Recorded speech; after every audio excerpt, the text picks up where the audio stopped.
Charlotte Blank is the Chief Marketing Officer for Jaguar Land Rover North America. Previously, the Director of Transformation and Analytics at JLR, she established a Center for Excellence overseeing vital areas such as CRM, market research, and data analytics, driving the JLR reimagined journey in North America. Before joining JLR, Charlotte held the unique position of Chief Behavioral Officer at Meritz, spearheading reward and incentive programs for automotive manufacturers. With a decade of experience in media and automotive, she contributed to various marketing roles at General Motors and led new product innovation at Turner Broadcasting. Recognized for her influence, Incentive magazine named Charlotte a visionary and one of the 25 most influential people in the incentive industry in 2016. Additionally, the St. Louis Business Journal acknowledged her as one of the most influential business women in St. Louis in 2018. Passionate about field research, her TEDx talk, Lead Like a Scientist, advocates for embracing experimentation to improve workforce incentives and motivation. Charlotte has a Bachelor of Science degree in neuroscience and behavioral biology from Emory University and an MBA from Harvard Business School. Thank you for sitting through that and hearing all your accomplishments. I know it's not easy, but I appreciate you and your time, and welcome, Charlotte. Thank you so much for having me. I'm thrilled to be here. We are very, very excited. So you are speaking to us from Sleepy Hollow. This is from our previous chatter here. That's where you grew up. That's right. I've come full circle back to my hometown of Sleepy Hollow, New York. We are the home of the Headless Horseman. My 3-year-old is very excited about that. Halloween. Yes, very famous. Did you see a Johnny Depp? Of course. Okay. Of course. I saw an advanced screening of that. Yeah, that must have, that was something that especially touched you, I'm sure, with all the history you've had there. Okay, so before moving forward, any marketers in the family? Is marketing something that has down the lineage, or there are? Yes, my dad was in advertising sales for his whole career for Time Inc., mostly Fortune magazine. So he was an ad salesman and very much took me along for the journey. He was just, hindsight, such a good dad in that way, and inspiring me to pursue a career that I might be passionate about, but by way of his own. He took me to, I remember going to like Tavern on the Green and some other sort of glamorous ad parties and sipping Shirley Temples with these very cool and glamorous automotive marketers that he was selling advertising to. So I think I built an association at a very early age that there was something very exotic and glamorous about automotive advertising, and here we are today. I love that. I would have been asking myself, like, is this an actual, you get paid for this? That's incredible. Okay, so let's do a refresher. Love to start out with, what is JLR, who are its customers, and what problem are you solving? I know many people have heard of the brand, but let's just start with the basics here. Sure. Yeah. JLR is a global automotive manufacturer. Simply put, we're a house of luxury automotive brands. Our purpose, or I don't know if it's a problem we're solving, but our purpose, the value we provide to the world, is simply to create the most desirable vehicles for the world's most discerning customers. And that sounds straightforward, but it's very complex and very ambitious, and involves a lot of transformation that we're actively going through. My initial reaction when I hear of JLR is, in terms of customers, it's B2C is my initial reaction, but is it B2B as well? Are you selling to other businesses, and what does that dynamic look like if so? That's a really good question, actually. That gets at the heart of what makes the automotive industry so unique and challenging, is that we create brands and market directly to consumers. And my role as a CMO is to build sustainable demand and desire for these luxury brands among consumers. But ultimately, we sell to a network of independent retailers. So our dealerships, which we call our retailer partners, are every bit as important a stakeholder to us. And it is B2B like in that sense that we go to market through the retailers and we partner with them to create a luxury go-to-market experience for the end consumer. So there is an element of B2B to it as well. And that go-to-market strictly through those dealerships. There is no direct line. Okay. That's a very topical question now for the industry, as they're Tesla has rocked the boat, and some have kind of created a pathway for some other electric first digital native upstarts like Rivian, Lucid, and some of the others who've kind of followed in Tesla's wake. They've found ways to sell directly to consumers in many states, which so far traditional automakers have been unable to do due to legacy franchise laws, which continue to maintain that we sell through retailers only and not directly to consumers. So that creates a lot of challenges for us in terms of competing and transforming, into the future. And it's very topical. How do we work with our retailers to together create an experience that feels like you're buying direct, but you're not? Got you.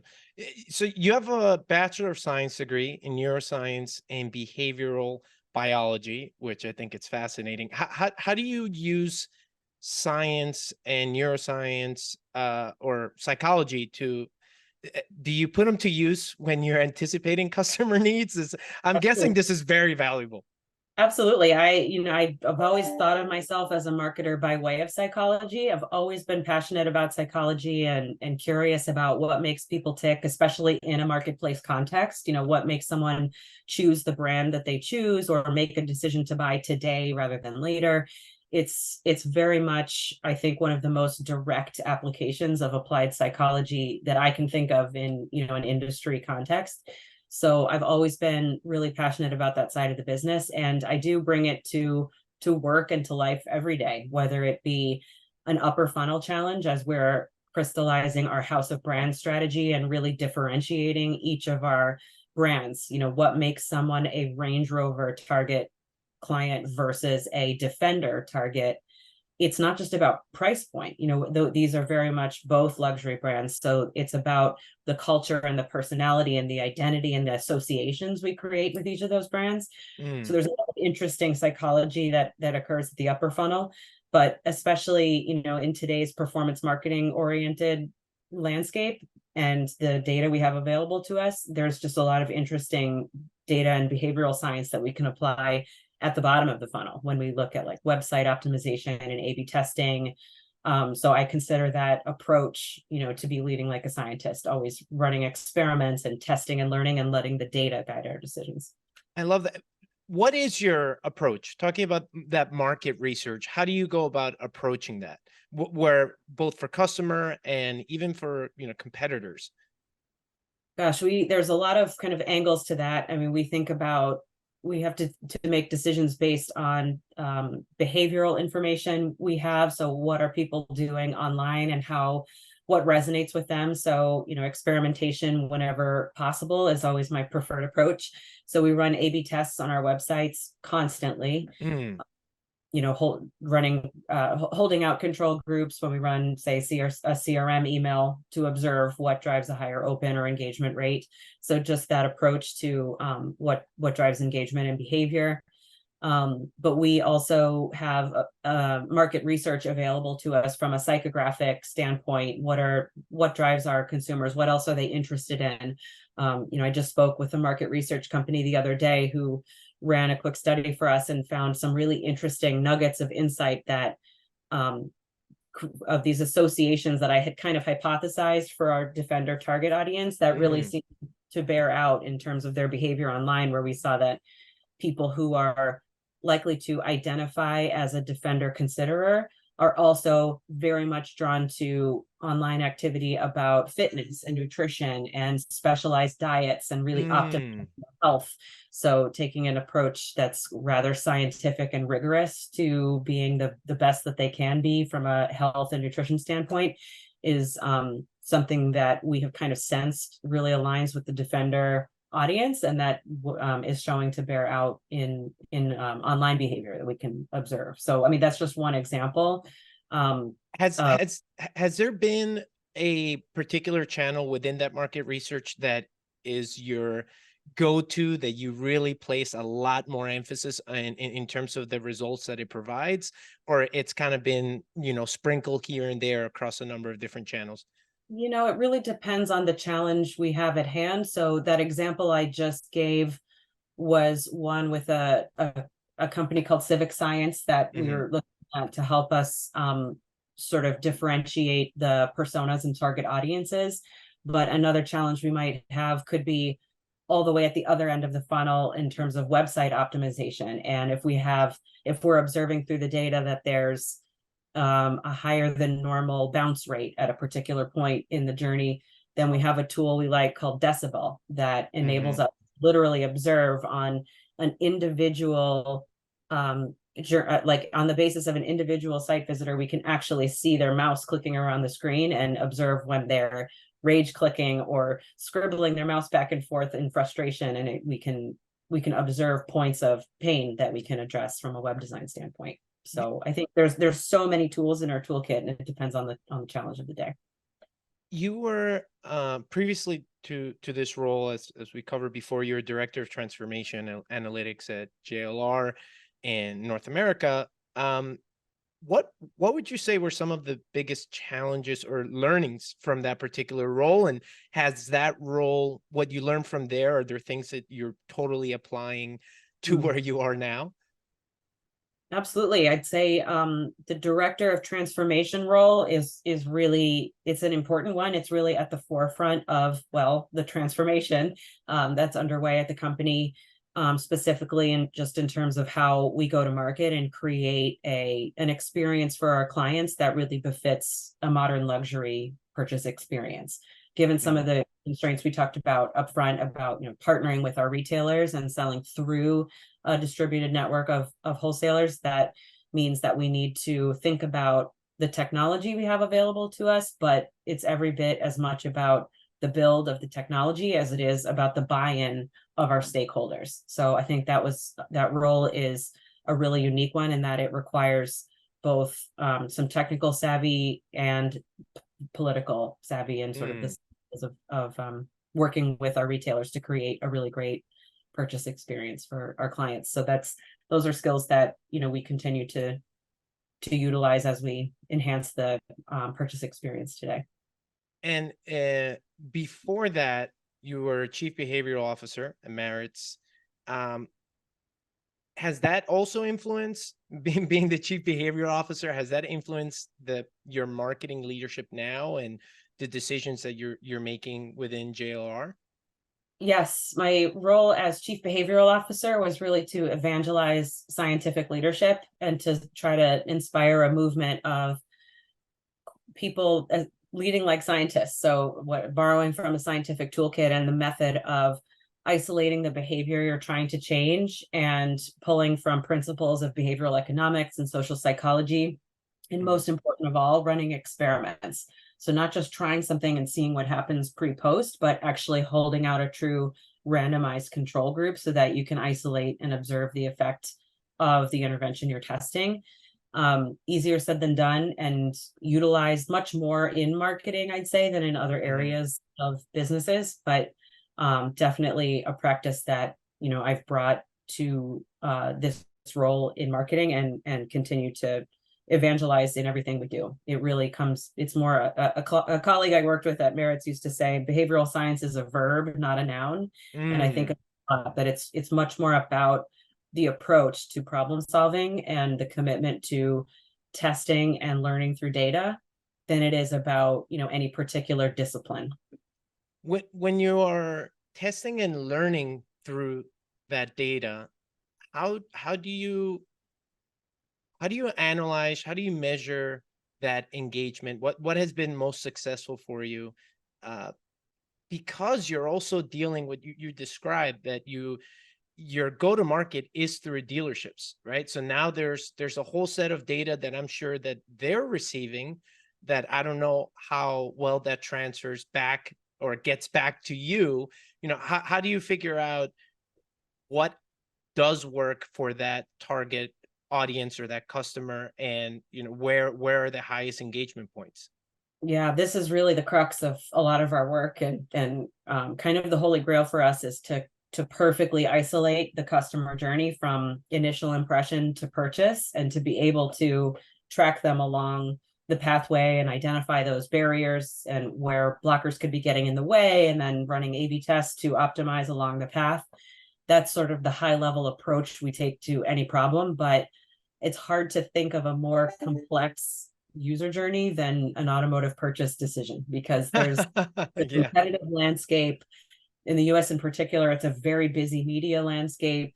It's a very expensive, very long consideration process. I mean, we have reams of research and data that indicate anywhere from a 3 to 6 month purchase process once someone has actively decided they're in market. But as a marketer, I'm much more interested about the even longer term of how do you get on someone's initial consideration set in the first place. If you're not, one of the first 2 to 3 brands that come to mind once someone decides they're in market, you have a much harder hill to climb to make it on their final purchase list at the end.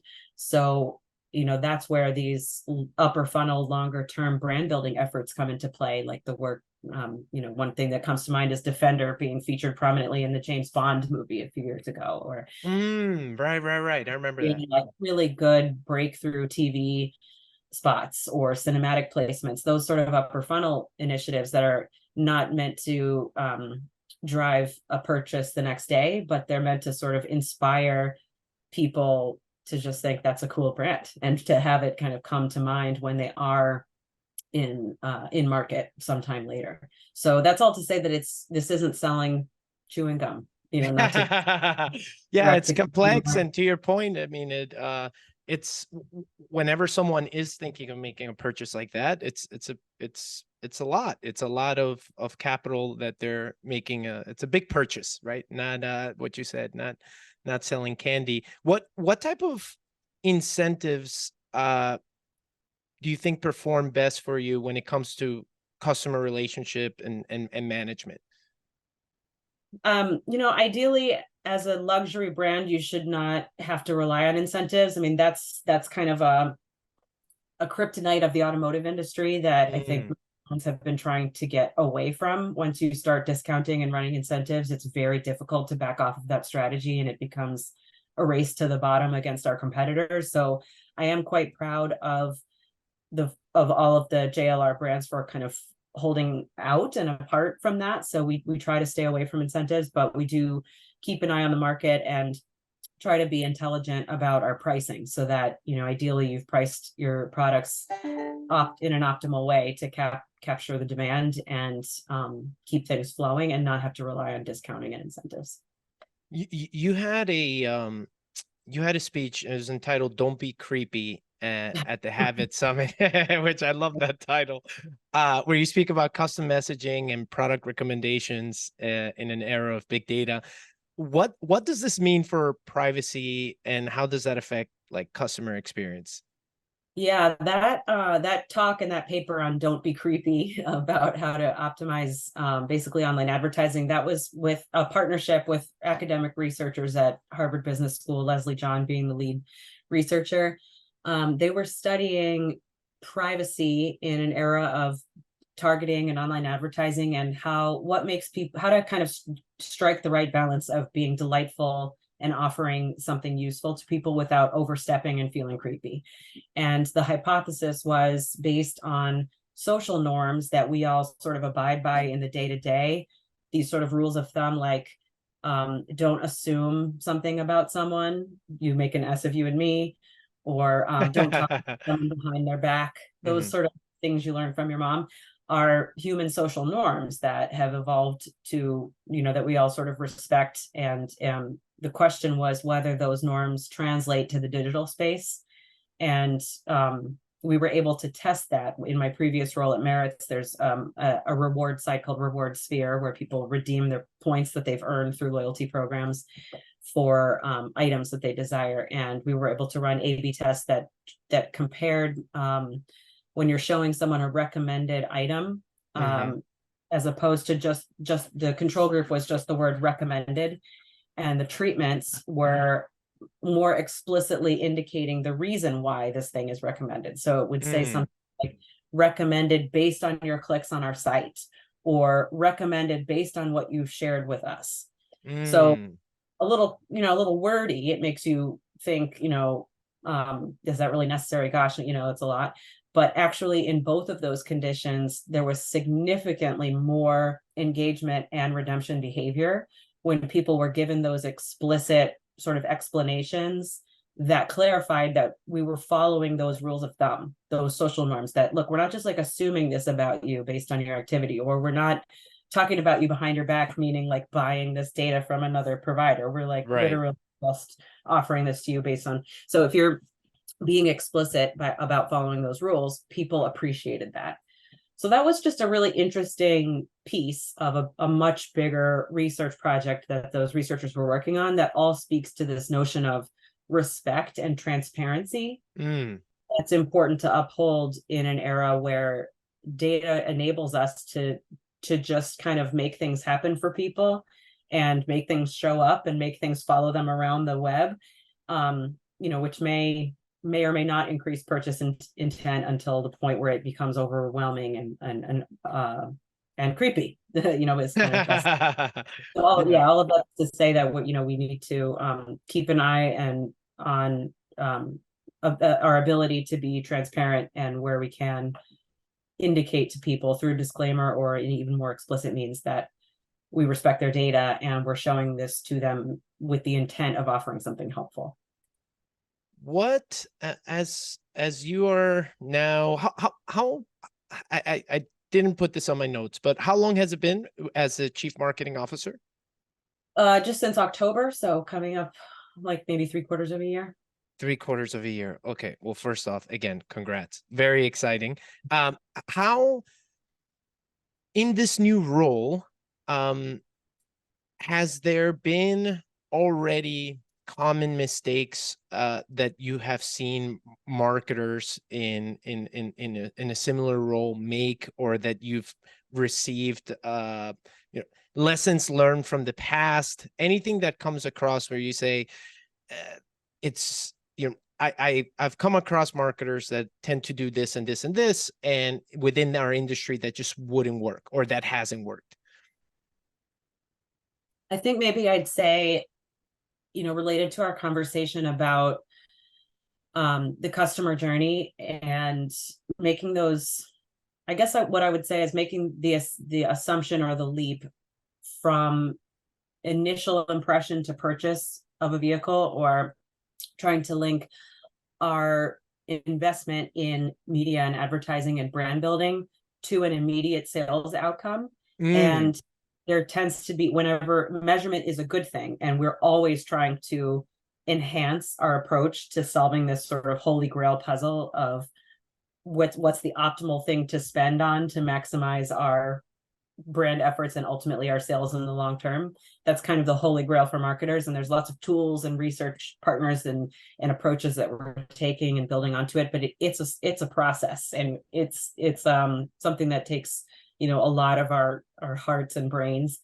It's not straightforward to say, well, we spent X amount last month and we sold this amount this month, so therefore X leads to Y, right? It's much more complex than that. And so I think that would be a bias or a tendency that I want us to continue to challenge ourselves to strive against, and to capture the nuance, and to be really thoughtful about measurement, and specifically to hold a place for those longer term efforts, where if we're just looking at success as an outcome of short-term sales, that's going to backfire in the long run, because we'll forget to build the demand that we need to convert. I love that. I think that that's happens very, very often. And I'm curious, when you are not doing that, right? When you catch yourself and you say, well, we can't really attach it towards the sales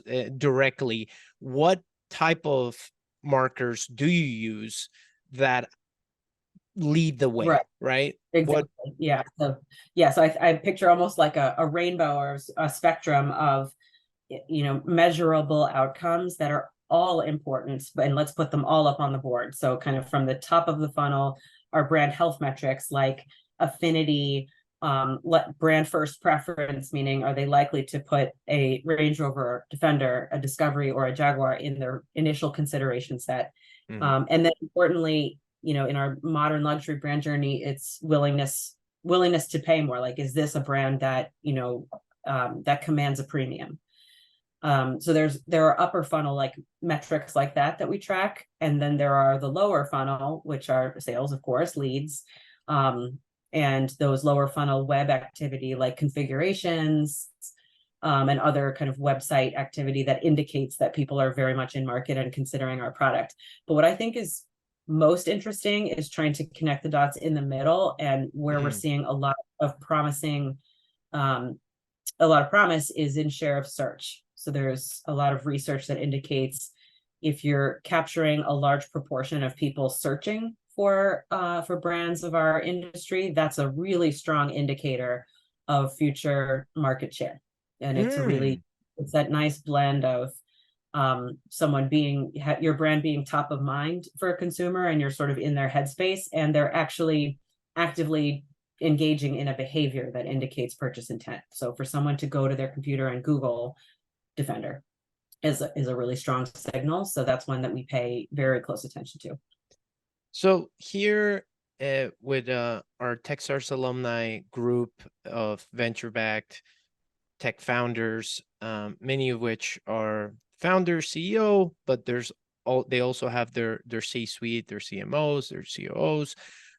What steps or questions do you believe when it comes to building a marketing growth strategy or a brand, what are things that you should keep in mind? What are some questions that you think are fundamental that can lead you towards a much better result when you're starting out there? And I also have to share that for most CEOs that are founders, each one has their own strengths and weakness, right?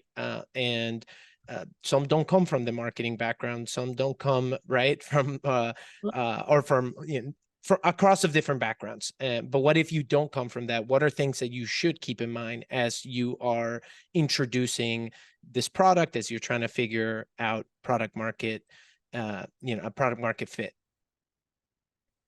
It's a big question. I mean, personally, yeah, like an academic bent. So I like to go to the data and to people who are studying the big questions on a meta level. So like I recommend Work or Ehrenberg Bass or some of these more like academically oriented market research entities to get some of the basic principles down.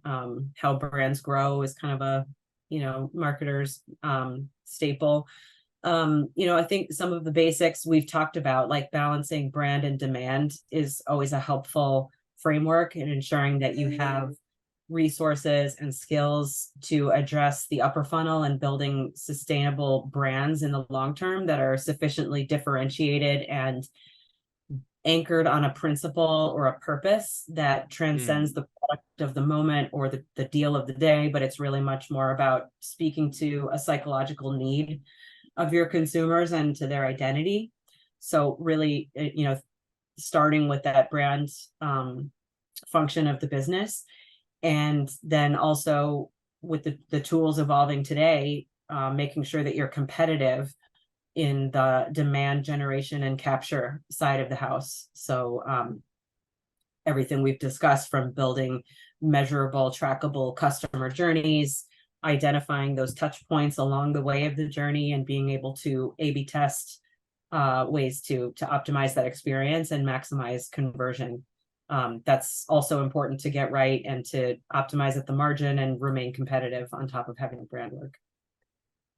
What do you consider as you're doing all this? Every time I ask this question, I hesitate for a second, because there's always so many challenges, right? Every day brings a ton of challenges. I'm curious, so what are some of the biggest challenges that whether you've experienced them or that you believe CMOs are facing these days? Big challenges for marketing, I think, at risk of being repetitive, is kind of balancing that brand and demand and those measurement questions, being thoughtful and nuanced in terms of measuring success, to capture both brand metrics and sales metrics. The transformation of businesses, many of us are going through digital transformation to ensure that we're creating seamless omni-channel experiences for consumers. So having kind of a handle on that, I'd say is pretty top of mind as well. And how do you go about well, let's fast forward here, and in terms of technologies, AI is right, it's everywhere, everyone talks about it, and I'm curious to get your take on whether it's AI or are there other technologies that you have already come across that have forced you to not rethink, but think about how to introduce them into what you are currently doing and what your team is doing. Do you see certain type of impact or change from this that you're keeping in mind from the way that you're communicating and marketing? Yeah, I mean, you said it, generative AI is the hot topic of the day. So we're definitely, keeping an eye on that and actively researching how we might implement that in our business. I think it's still early days and important to be cautious, especially for a luxury brand. But it's something we're watching closely.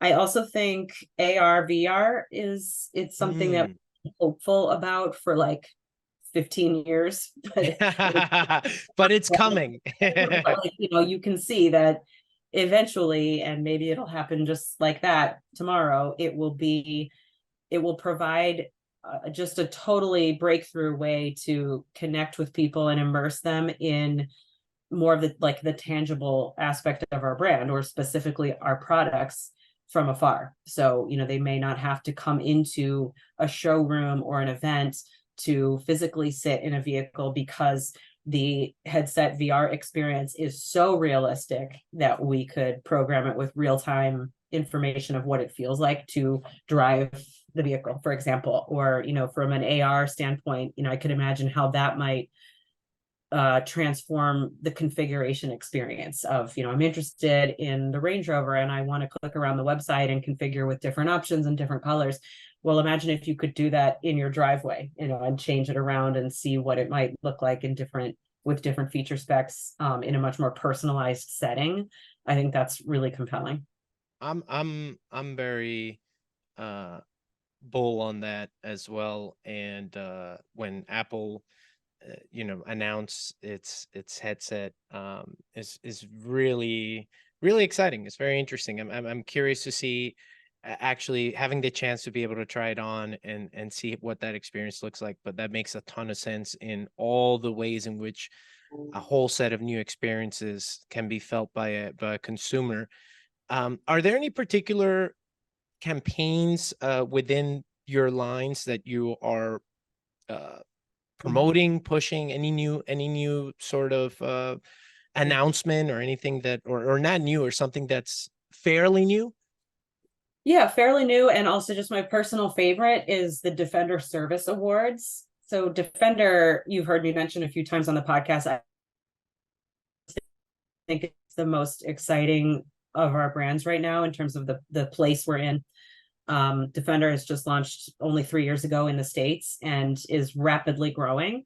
I think it's one of the most compelling elements of the Defender brand is its naturally heroic, adventurous, sort of charismatic personality. It's extremely off-road capable, but not just for fun and play. Like, that's kind of how it's differentiated to me from some of the other off-road oriented brands, where the messaging is very about like getting out there and getting muddy just for fun. Right. There's something about Defender more purpose oriented, and really has been from the beginning. When it was relaunched a few years ago, the first Defenders off the lot went not to the dealer showrooms, but directly to the Red Cross to help with emergency situations and be put to use for good purpose. Wow.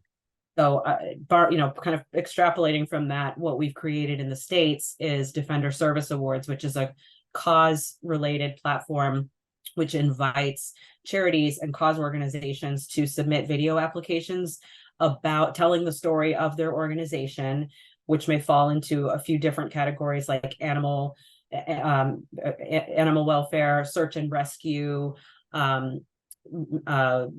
veteran affairs, etc. And so causes that take action to serve areas of need. They submit a video application for the chance to win a defender. And then we invite our consumers to vote on those applicants. And we've seen just incredible organic response to that campaign and expect it to be much bigger this year. So it's live now. We're actively asking for, if you know of any worthy causes who may benefit from receiving a defender, that they submit a video application and have a chance to win. And we'll be awarding the winner with a new Defender 130, which is a 3-row, 8-capacity SUV that we'll be presenting to the winners of each of those categories at Destination Defender, which is another program I really like. It's a weekend festival celebrating everything about the outdoor adventurous spirit of Defender in a very modern luxury way. So think glamping, outdoor cuisine, all the fun of the outdoors. Where is that? This sounds amazing. Yeah, this year in Somerville, Texas, November 10 through 12. So sort of in between Austin and Dallas. Last year it was in Saugerties, New York, up in the Hudson Valley. So we choose really picturesque, sort of natural settings, where people can both kind of get the car dirty and have some fun, but also relax in a luxury setting. And the Defender Service Awards, this will be the second year already for the awards, or the third the awards, second year for the festival, Destination Defender. How first off, congrats. I think this is really, really cool, and the way you've attached it to that purpose, that mission. How did you go about launching something like this? Was this through, I mean, are there other partners with this? And did this come from in thinking in a marketing mindset? Is this something that has come from other types of awards that you've come across that have been, very, very successful for brands? I'm thinking of not for particular, what is it? It's the Hero Award. Remember? Sorry. No, it's okay. CNN's when you said about individuals that are that are leading causes, really great causes, it just made me think of the awards. I'm trying to think of the name of the show, but from CNN, that it's like Hero Awards, and a lot of nonprofits. Usually you find yourself giving awards on a lot of nonprofits.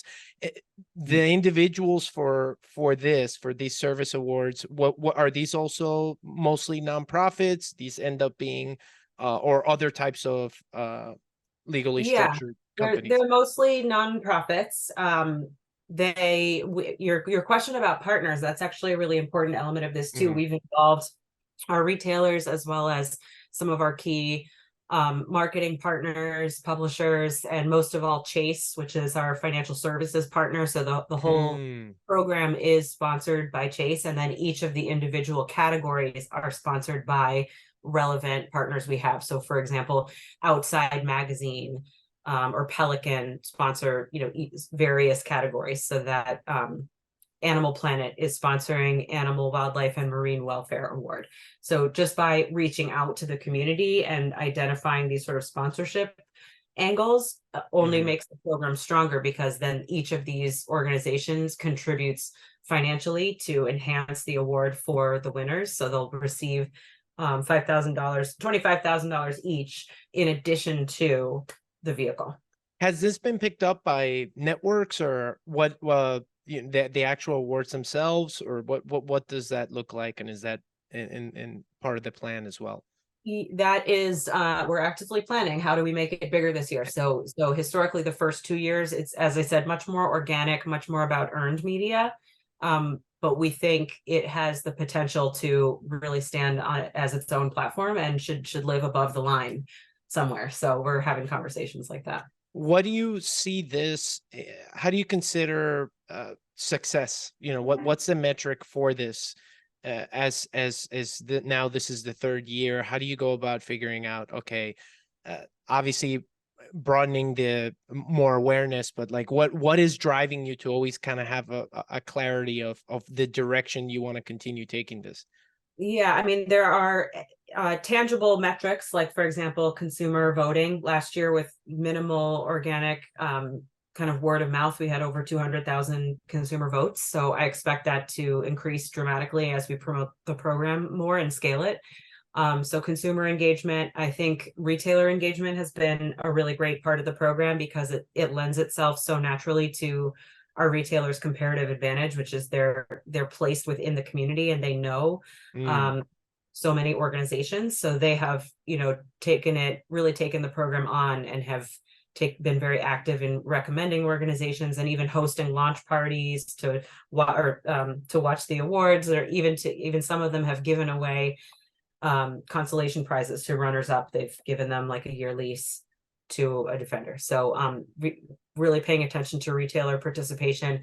But overall, the big picture game for me as a marketer is to help this scale the brand and get us more awareness and affinity amongst a community who aren't aware of us yet. Defender, young brand in the States.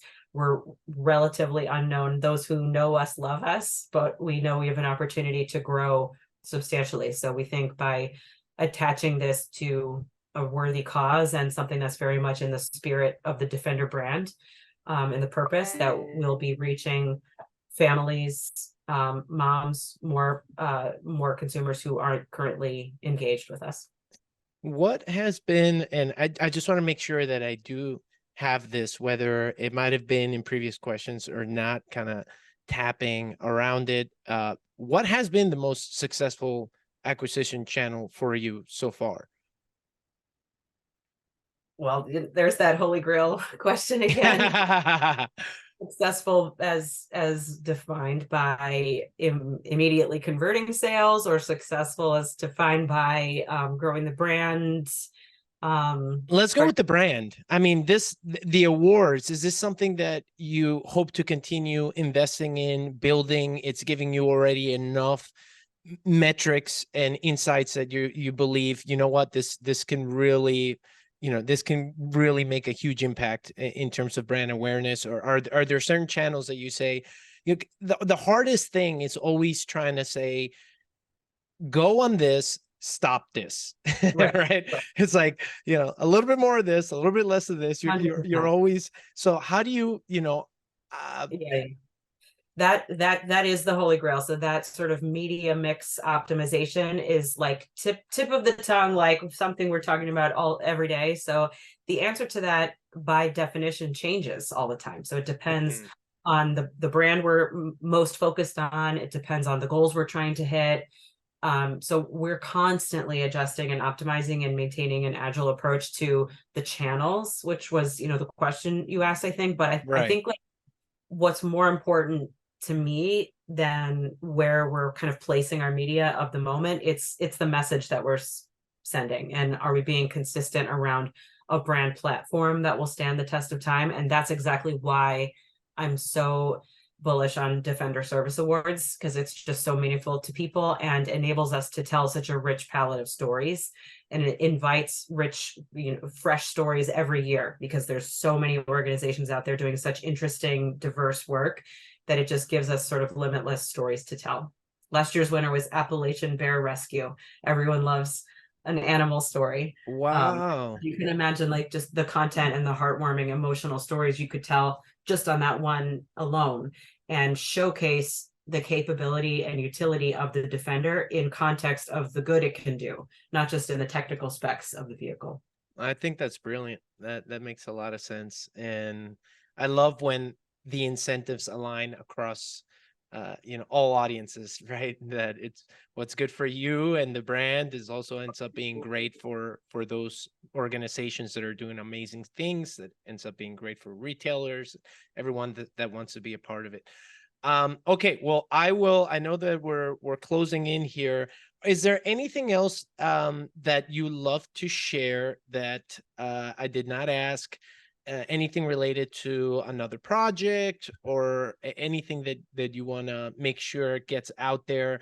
I would also say, coming from the venture-backed tech founder community, where we have founders that are in their Series A or Series B, or even early seed, or even just beginning, having raised and just beginning to push forward that product or that service. Is there something how can we be of help with what you are, what you're up to, what you're doing? Yeah, I think to that latter question, we've talked a lot about this holy grail and measurement and trying to be really savvy about optimizing our media mix. So if anyone's playing in that space, we're always open to a call. In terms of anything else that we're doing, we talked a lot about technology and analytics, but I think an equally important part of our strategy is kind of going back to the basics of in-person real world connections with people. It's more challenging to scale, but we are very much focused on experiential marketing as a pillar of what we do. So we've rolled out a global series of Range Rover houses, which are very exclusive hospitality experiences for our clients and key prospects and partners. We host in really luxury locations like Pebble Beach, Miami Beach, Park City, and feature these kind of special one-of-a-kind experiences where people can come in and experience not just the product or the brand that they see on TV, but really the culture and the ethos of the brand. So quite literally, if Range Rover were a house, what would it look like? What would it smell like? What would the furniture be like? What sort of food would you eat? What music would you see? So all of that is comprehended and has been such a great exercise for us to help to kind of crystallize the brand. And likewise for Defenders, we do Destination Defender. So I think that's also important to never lose sight of that, with all the technology we have to potentially scale those experiences, we really also gain a lot by just hosting people in real world now that we can do that again. How often do you do that particular? It's a little experimental for us. We only just started last year. I'm headed to Pebble Beach in just 2 weeks. We'll be activating around the Pebble Beach Concours event with a Range Rover house in the area. We probably settle in about quarterly for Range Rover houses in the US, but as I said, those have been picked up globally in Saint-Tropez and places like you can imagine around the world. So yeah, Pebble Beach is in is that by Carmel? Carmel, Carmel. Monterey. Yeah, Carmel, Monterey. Okay. Awesome. Okay. Congrats with everything that you're doing. And again, any other way in which we can be of help. We love building communities, especially within the areas that, we've had experience in. And so love to continue this. Awesome. Talk to you soon.